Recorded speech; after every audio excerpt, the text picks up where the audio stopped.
Got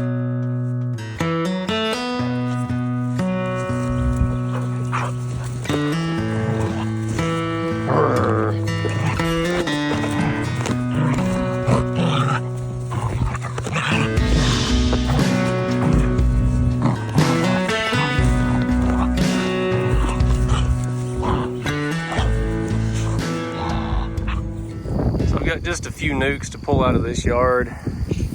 Half the yard was weak, half was too strong, so we made some unplanned splits with swarm cells, and then the rest of them are either on track or too weak to split. So what I'm doing is I didn't pull a split off of this one. I popped the top. They had a pulse. What I mean by that is, you know, they're working up in their top box.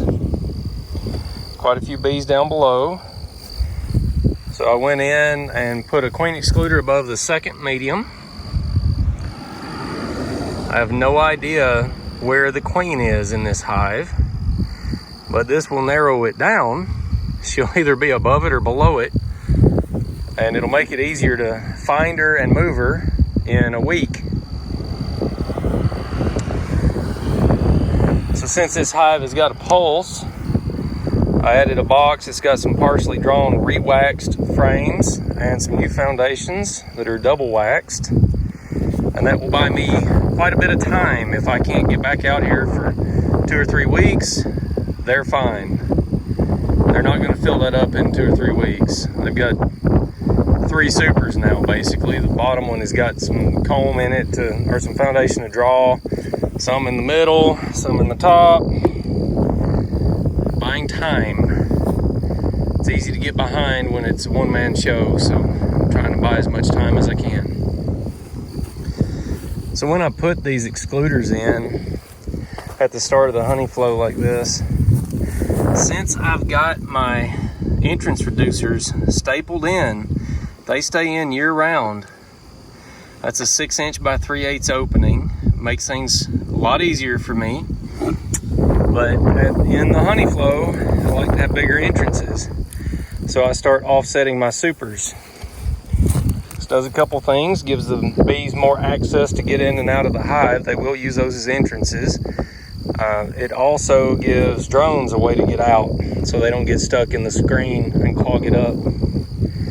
Pretty important that you have an outlet for drones when you split a hive with an excluder like this, because they will clog those screens up. They just get stuck in them and die. Just pulling out of this yard. It's been split. It's got supers. Queen excluders are in. Need to come back in a week or two and find out where the queens are. Some of these hives were trying to swarm. I made unplanned splits, dirty splits, didn't look for the queens. So another reason to offset the boxes is if there's a queen cell that they need above the excluder, the queen's got a way out and back in. Yes, she'll set a brood nest up in the top, but that's better than queenless. I can deal with a brood nest in the top. Queenless hive is non-productive. So this yard's in good shape. Should be 2 weeks, 2.5, 3 weeks before I need to be back here. This was my stubborn swarm. It was up in that tree. I finally did get them in. I tried one last time off camera. It was in 2 or 3 videos ago. Tried one last time. Finally got them to go in the box. And I did not come back the next morning to check on them. Or I would have moved them to a hive stand. So now they're oriented to this spot that's 20 yards away from my bee yard. So I'll have to come in one night and take them to another yard a few miles away. Caught another swarm in here that was pretty big. Throw a veil on and go check on them.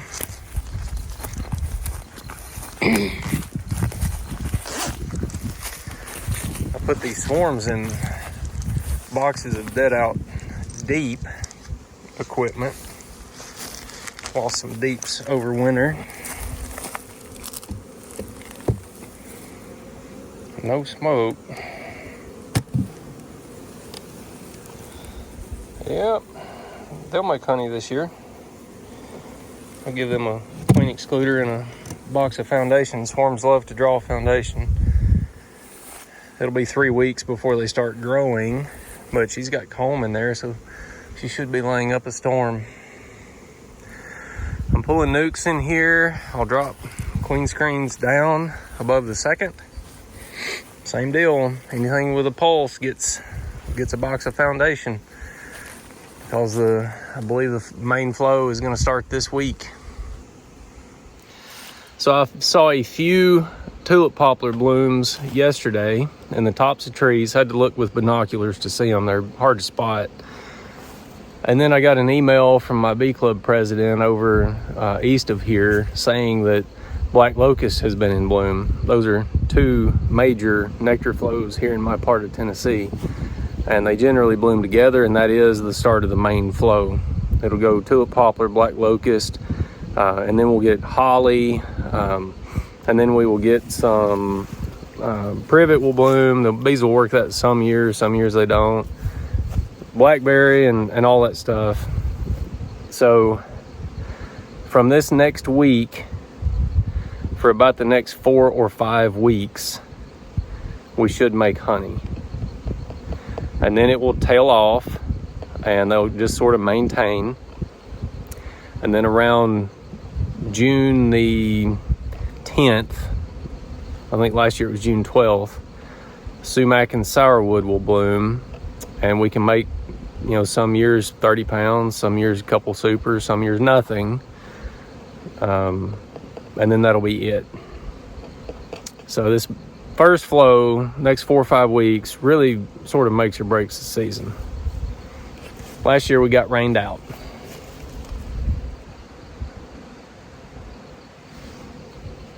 Hoping for a good year. Be nice to have a good year. Using this hayfield as a mating yard again. It's got some walnut trees growing in it, and putting the nukes or splits down in a circle around these trees means that the sun is at a different angle to the entrance on every one of them. I think that really does help with orientation, getting the queens back to the right box. I could put hundreds of nukes down in here, but I'm sort of keeping them separate by split date and graft batch. So I'll skip over a little bit and put another group down, and skip over a little bit, put another group down. And I've just got 1 or 2 more groups to go, I think, and we'll be done with split season. Got this yard split and supered, looking pretty good. A little bit of chaos in here, made several splits with cells that we found. A little bit late on here, but quite a few of these hives were just fine on. So next year, I'm going to try to get all of my hives split by probably April 7th to 10th. And I think that'll cut down on a lot of this stuff. Get to them before they start putting in cells. And I think I can stop it. Not too bad this year, though. I think we're going to make honey, as long as the flow comes in. This is one of my better yards, timing-wise, this year. First yard I split, I didn't have any cells. This one, I only had one hive with cells in it, so we made some splits from that, but the rest of them are on time, on track, and they're on a little bit of a flow. I just pulled a nuke off the top of this and dropped an excluder down below the second. You can see I gave them 5 foundations there, and they're working on drawing those out already. I'll give them another box of foundation on top. They've got a long way to go, but they've got enough population. I think they can do with another box.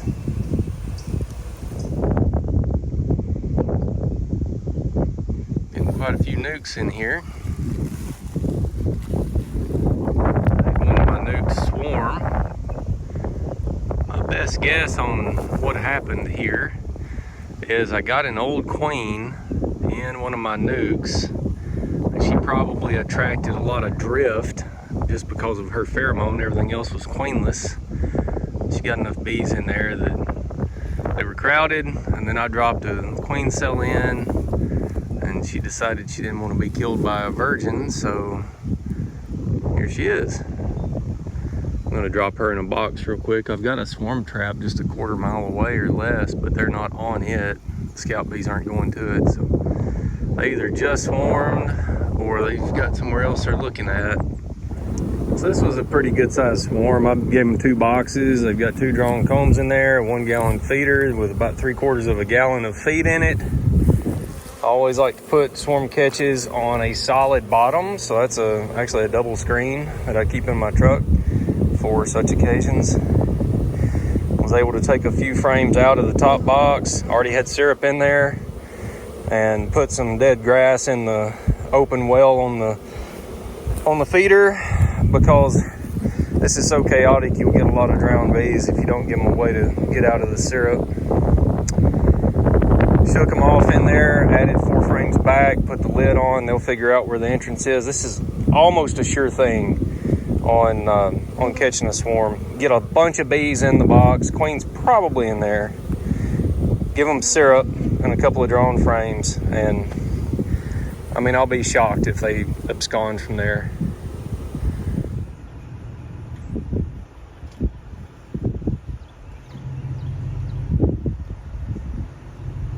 Black locust, April 14th. Saw my first bloom. Most of the trees I've been looking at don't have any bloom on them yet. The swarm trap's in my dad's driveway. I've caught bees here every year for the last 5 years. There's a mile-long drainage with a lot of woods. Leads to the river from here. This is sort of at the head of it. I think there's some feral colonies there, probably that get restocked by my bees. Looks like we've got a lot of scout activity here. I noticed it yesterday, and it's really ramping up today. So I expect in the next day or two we'll have a swarm there. So I'm back to drop excluders on this yard. I've already split them last week, I think. And I didn't drop the excluders down below or above the second box when I did that. And I didn't add supers when I did that because I thought we were a little ways away from the flow and I was running short on time. So all I'm doing is going in. I put the excluder on top of the hive because the nuke was on top of that. Drop it down above the second, put the boxes back on, and I'll show you. Those are 4 foundations I gave the bees. They're starting to draw those out pretty nicely. And this box has got 30 pounds in it. So we'll give them another one. They've already got a super of honey, and we just need 2 more from them. Took splits off of them. That's all I can ask. So here's another hive I took a split off of. Got 3 foundations in that top box. They're drawing those out. I know they've got more foundations underneath. They'll be drawing those out too. So they definitely need a box. Flow is just getting started. In the next 2 weeks, we should hit main flow.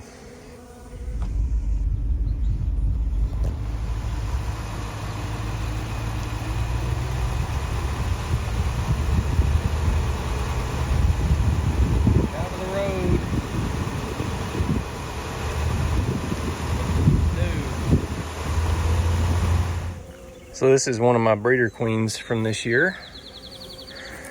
Got the queen down below the excluder. I actually found her when I was taking nukes out. And I just came to super them and was gonna pull a bait frame up. Frame of brood works really good for that. And that's always good to see, especially on a breeder. So this is classic uncap recap behavior. They sensed mites in this area, didn't know exactly which cell it was in, and they're actually cannibalizing this one.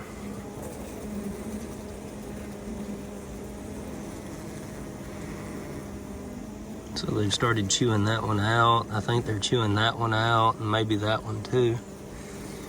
That is good to see. Tulip poplar is starting to bloom. It's not in full bloom yet. I've still got scout bees on that swarm trap there, but swarm has not moved in. They're looking at this one and the one in my driveway. My dad's house is like 4/10 of a mile from my house. So tulip poplar starting to bloom. It is a week away from full bloom. Tulip poplar generally will bloom for 2.5 or 3 weeks. We'll get honey from it for 2.5 or 3 weeks. So it's odd, but on the east end of our county, I drove through there yesterday, black locust is in full bloom. Trees are in full bloom. And here they have barely gotten started. It's just 15 or 20 miles difference. Next county over where my bee club is, black locust in full bloom. And here they've just gotten started. It looks like it'll be a pretty good bloom this year. I've seen a lot of blooms on the trees that have not opened yet. We're gonna get a good tulip poplar bloom, but tulip poplar only really produces about 1 year out of 3 or 1 year out of 4. I think the last year that we had a good tulip poplar flow was 2023. So maybe we'll get something from it this year. Black locust is generally more consistent, but we don't have a ton of it. And black locust is very delicate. So if we get strong storms, then the blooms will be laying on the ground the next morning. So hopefully we get a good flow this year. It looks like the weather is going to be okay. You know, we got 7 inches of rain like a week and a half ago, and now it's going to be dry and warm for a while during the flow. We've got some rain chances coming through, but hopefully we don't get these really big storms. It could be a good year.